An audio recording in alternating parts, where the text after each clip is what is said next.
بس اكيد طبعا لو دي كل الخدمات اللي انت بتقدمها لي في اداره تسويق البيزنس بتاعي، فاكيد يعني التكلفه هتكون غاليه. لا والله خالص. اكيد التكلفه هتكون احنا غالية. الموضوع ده على طول مظلومين فيه. اولا دايما بقول للعميل دور واعمل ريسيرش واقعد مع كذا ايجنسي واعرف الفروق بين كل حد والتاني عشان لما تتعامل مع حد تكون فاهم.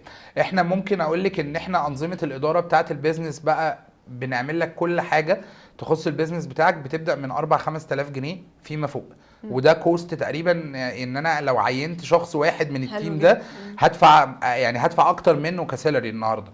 فلا احنا انظمه الاداره عندنا بتبدا من 4-5000 فيما فوق. يعني مش غالي. لا خالص خالص. يعني لا فلوس كتير. لا مقارنه بان احنا يكون معانا تيم اندايركت يعني جوه الشركه بتاعتك او جوه البيزنس بتاعك، لا خالص. التكلفه طبعا مش عاليه، واحنا اصلا عندنا الحمد لله تنافس كبير في قصه الاسعار، غير طبعا كواليتي السيرفيس اللي احنا بنقدمها للعملاء بتوعنا. ففي كل الاحوال لا الموضوع مش غالي، ما تقلقيش. يعني اهو لا على ضمانتي على ضمانتي. الباشمهندس قال اهو ان يعني كل الخدمات دي هتتوفر وبكوست قليله.